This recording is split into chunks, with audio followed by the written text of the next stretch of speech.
Subscribe now and press the bell icon. Alaikum wa rahmatullahi wa barakatuh. Wa alaikum assalam wa rahmatullahi wa barakatuh. রাত প্রায় 9:30 বাজে।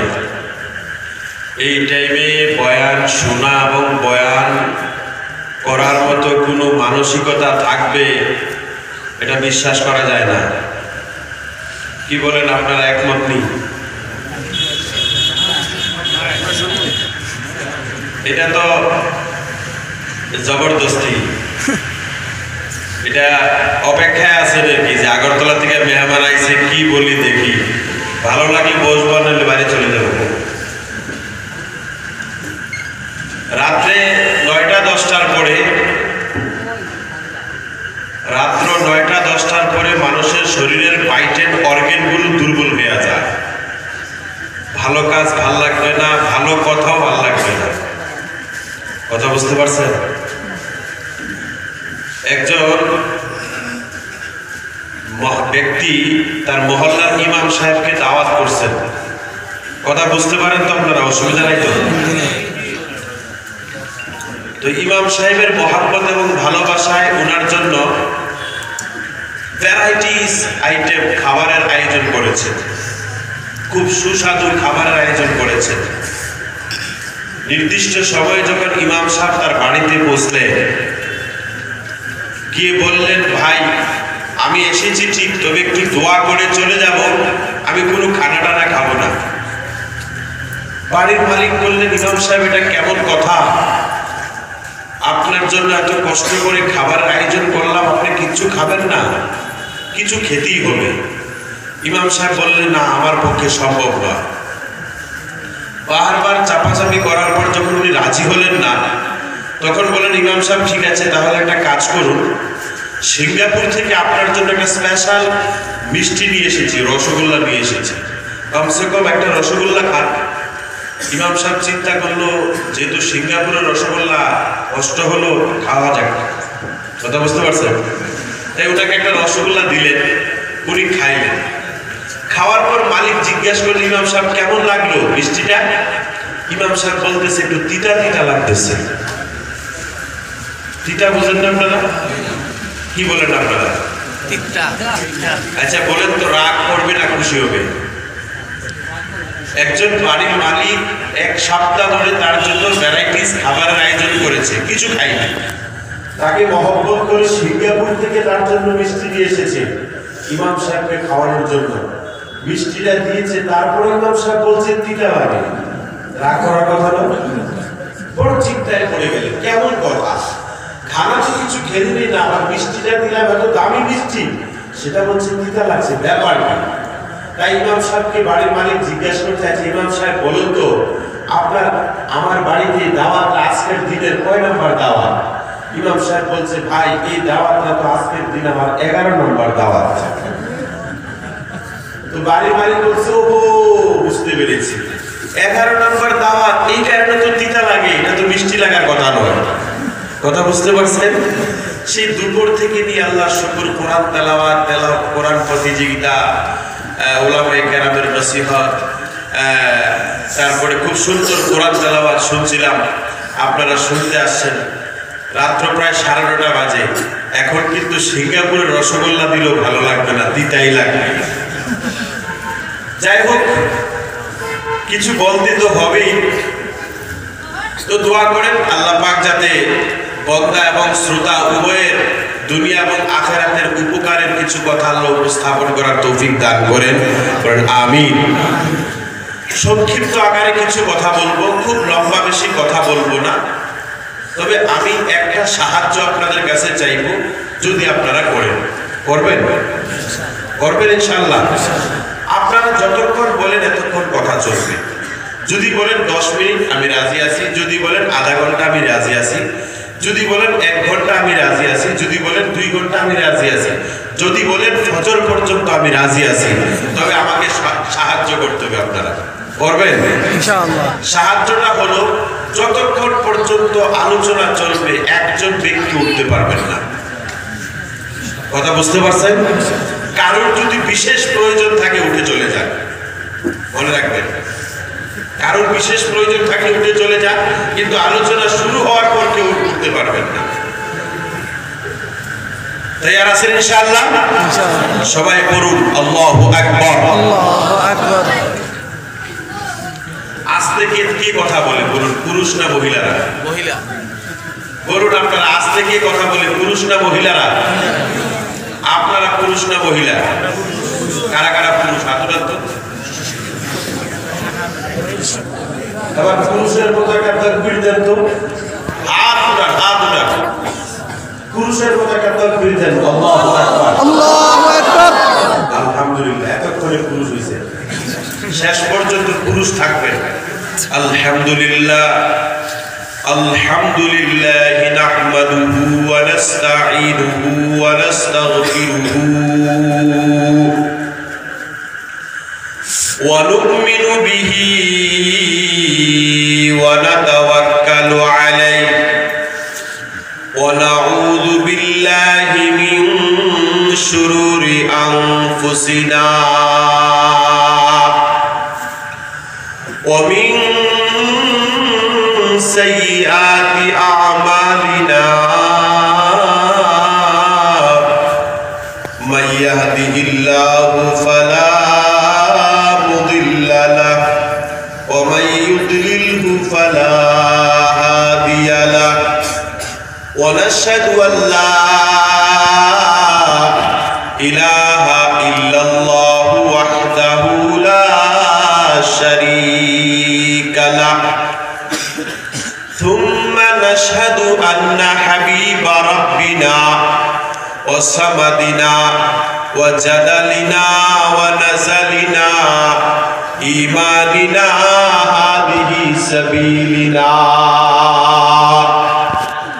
صلى الله تعالى عليه وعلى آله وأصحابه وأهل بيته أجمعين أما بعد فأعوذ بالله من الشيطان الرجيم بسم الله الرحمن الرحيم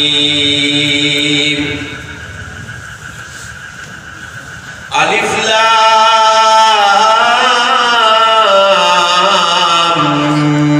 ميم ذلك الكتاب لا ريب فيه هدى للمتقين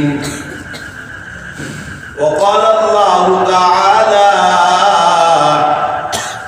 فلولا نفر من كل فرقة منهم طائفة ليتفقهوا في الدين وقال النبي صلى الله عليه وسلم ألا إن في الجسد لمضغة إذا صلحت صلح الجسد كله وإذا فسدت فسد الجسد كله ألا وهي القلب أو كما قال عليه الصلاة والسلام آمنت بالله صدق الله مولانا العظيم وصدق رسوله النبي الكريم ونحن على ذلك من الشاهدين والشاكرين والحمد لله رب العالمين اللهم صل على سيدنا محمد وعلى آل سيدنا محمد وبارك وسلم أستغفر الله إن الله غفور رحيم জামিউল উলুম কানিশাইল মাদ্রাসার উদ্যোগে আয়োজিত বাৎসরিক কোরআন প্রতিযোগিতার সভায় উপস্থিত সম্মানিত অধ্যাপিত বিদ্যাবিত সদরে জলসা হাফিজাহুল্লাহ তাআলা, উপস্থিত কাবিলে এহতারাম ওয়াল ইকরাম মুআজ্জাজ উলামায়ে কেরাম, বয়োজ্যেষ্ঠ মুরব্বিয়ানে কেরাম, যুবক ভাইয়েরা, বৃদ্ধজনেরা, বুদ্ধিজীবীরা, পর্দার অন্তরালে আমার শ্রদ্ধেয়া মায়েরা বোনেরা, সর্বাগ্রে আমরা মহান আল্লাহ তাআলার অসংখ্য অগণিত শুকরিয়া আদায় করছি যে মহান আল্লাহ তাআলা আজ বর্তমান পৃথিবীর এই প্রতিকূল পরিবেশে আজকের এই দিনে এই মুহূর্তে কোরআনের মাদ্রাসার দাওয়াতে, কোরআনের মজলিসে, কোরআনের আলোচনায়, কোরআনের মহাব্বতে একত্রিত হওয়ার তৌফিক দান করেছেন। তাই মন ভরে, দিল খুলে, উচ্চ কণ্ঠে আল্লাহর শুকরিয়া আদায় করি, বলি আলহামদুলিল্লাহ। আলহামদুলিল্লাহ। তৎসঙ্গে দুরুদ ও সালাম পেশ করছি ওই নবীর উপর, ওই রাসূলের উপর, জিনার বরকতেই প্রতিদিন পূর্ব আকাশে সূর্য উদিত হয়, আবার বিকেল বেলা পশ্চিম আকাশে অস্ত যায়। দুরুদ ও সালাম পেশ করছি ওই সাইয়্যিদুল কাউনাইনের উপর, জিনার বাআসাতের ওসিলাকে কেন্দ্র করে অন্ধকার রাতে চাঁদ উদিত হয় এবং তারাগুলি মিটমিট করে জ্বলে। দুরুদ ও সালাম পেশ করছি ওই ইমামুল আম্বিয়ার উপর, জিনার ওসিলাকে কেন্দ্র করে এই রং বেরঙের পুষ্পে ভরা গাছ গাছালি সবুজ রং পায়। দুরুদ ও সালাম পেশ করছি ওই মহান ব্যক্তিত্বের উপর, যিনি আকাশের নিচে জমিনের উপরে আল্লাহর পরে সব থেকে বেশি মর্যাদার অধিকারী মহামানব মুহাম্মদ আরবি সাল্লাল্লাহু আলাইহি ওয়াসাল্লামের উপর। জামিউল উলুম গানিশাই মাদ্রাসার উদ্যোগে আজকের এই কোরআনের জলসা, কোরআনের মাহফিল। মাদ্রাসা কি? মাদ্রাসা কেন? মাদ্রাসার বৈশিষ্ট্য কি? মাদ্রাসার আদর্শ কি? মাদ্রাসার উদ্দেশ্য কি? কথা বুঝতে পারছেন? এই 5টা প্রশ্নের উত্তর আগে শিখে তারপরে আলোচনায় যাবে। 1 নাম্বার হলো মাদ্রাসা কি। আর মনে রাখবেন, আমি যখন মাদ্রাসা শব্দ ব্যবহার করব, এই মাদ্রাসা দ্বারা কওমি মাদ্রাসাকে বোঝানো হবে। কথা বুঝতে পারছেন?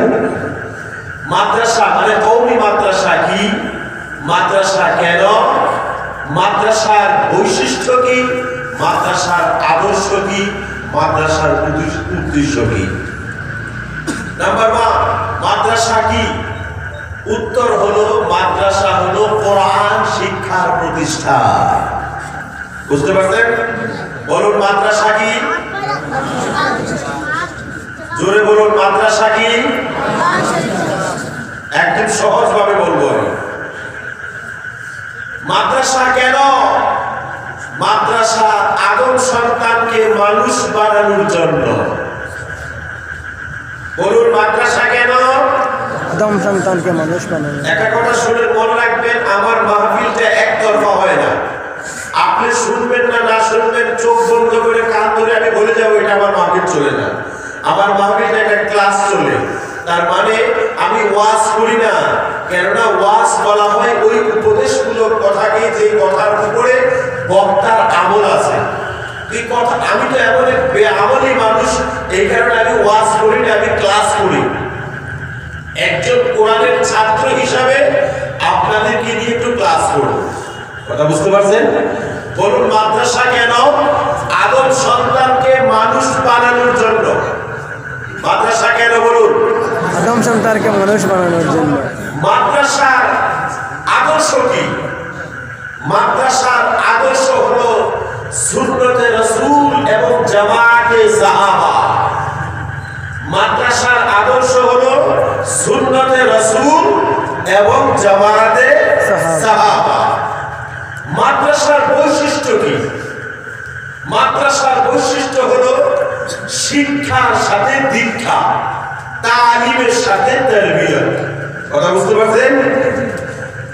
মাদ্রাসার উদ্দেশ্য কি? মাদ্রাসার উদ্দেশ্য হলো জাতিকে জাহান্নাম থেকে বাঁচার রাস্তা দেখানো। আল্লাহু আকবার। মাদ্রাসার উদ্দেশ্য হলো জাতিকে জাহান্নাম থেকে বাঁচার রাস্তা দেখানো। বলুন এই উদ্দেশ্য উদ্দেশ্য জানার পর এই কথা বলা যেতে পারে যে মাদ্রাসায় পড়ে কি লাভ হবে, এখানে পড়লে তো ডাক্তার হওয়া যাবে না। কওমি মাদ্রাসায় পড়লে কি লাভ হবে, এখানে পড়লে তো ইঞ্জিনিয়ার হওয়া যাবে না। কওমি মাদ্রাসায় পড়ে কি লাভ হবে, এখানে পড়লে তো ইনকাম সোর্স চাকরি বাকরি করতে পারবে না, রোজগার করতে পারবে না, গরিবানা হালাতে থাকতে হবে। ঠিক কিনা বলেন? অনেকে বলে, একদিন একজন লোকের এক হুজুরের সামনে এক ব্যক্তি আসছে, হুজুর আমার ছেলেকে মাদ্রাসায় পড়ায় কি লাভ হবে? মাদ্রাসায় পড়ালে তো সে ঠিক মতো ডাল ভাতও খাইতে পারবে না। কথা বুঝতে পারছেন? আল্লাহ নবী উত্তর দিতে, আরে বেওকুফ, সে তো মুরগির ঠ্যাং খাইতে খাইতে সময় পেয়ে তোরা ডাল ভাত খাবে কোন সময়? কথা বুঝতে পারছেন? আল্লাহু আকবার বলবেন। এটা তো কথার কথা, এটা উদ্দেশ্য নয়। মুরগির ঠ্যাং খাওয়ার জন্য মাদ্রাসায় পড়বে, বলুন মুরগির ডাল খাওয়ার জন্য মাদ্রাসায় পড়বে, এরকম এটা তো কথার কথা। তাহলে মাদ্রাসা কি? কোরআন শিক্ষার প্রতিষ্ঠান। মাদ্রাসা কেন?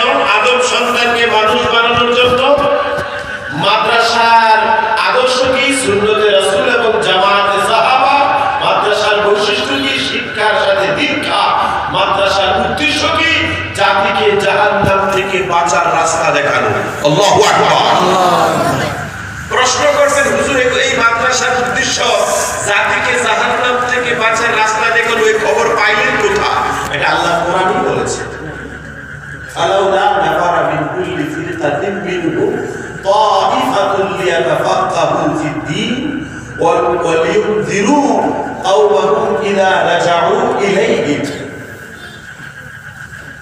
তবে হ্যাঁ, মাদ্রাসায় সমাজের 100% মুসলমান পড়াশোনা করবে না। কোরআনের আদেশ হলো ওয়া কানাল মুমিনুনা লিয়ানফিরুনা কাফা। সব মুসলমান আল্লাহর রাস্তায় বের হয়ে যাবে না, ইলমে দ্বীন হাসিল করতে বের হবে না, বরং পুরা একটা বড় জামাত থেকে একটি ছোট্ট অংশ, তার মানে একটি মহল্লা থেকে কিছু সংখ্যক ঈমান বাচ্চারা মাদ্রাসায় বের হবে, আল্লাহর রাস্তায় বের হবে, লিয়াতাফাক্কাহু ফিদ-দীন, পরিপূর্ণ দ্বীন অর্জন করবে। কথা বুঝতে পারছেন? এবার প্রশ্ন হলো, আল্লাহ রাসূল হাদিস শরীফের মধ্যে ফরমান, তালাবুল ইলমি ফারিদাতুন আলা কুল্লি মুসলিম, যে ইলমে দ্বীন অর্জন করা প্রত্যেক মুসলিম নরনারীর উপরে ফরজ। তাহলে কোরআনে বলছে যে একটা সংখ্যক লোক মাদ্রাসায় গিয়ে ইলমে দ্বীন হাসিল করবে, একটা আরেকটার বিপরীত কিনা বলুন? আরে কথা কিছু বুঝতে পারতেছেন না? আল্লাহ রাসূল হাদিসে বলতেছেন প্রত্যেক মুসলিম নরনারীর উপরে ইলমে দ্বীন হাসিল করা ফরজ। আর কোরআন বলছে কিছু সংখ্যক লোক ইলমে দ্বীন অর্জন করবে, সবাই না। বলুন কোরআনের আয়াতের এই অর্থ আর হাদিসের সারমর্ম একটা আরেকটার বিপক্ষে কিনা? দুটোটা আলাদা না? এর ব্যাপার কি? আসলে কি ব্যাপারটা এরকম যে কোরআন এক কথা বলবে, হাদিস আরেক কথা বলবে, এরকম হতে পারে? তাহলে ব্যাপার কি?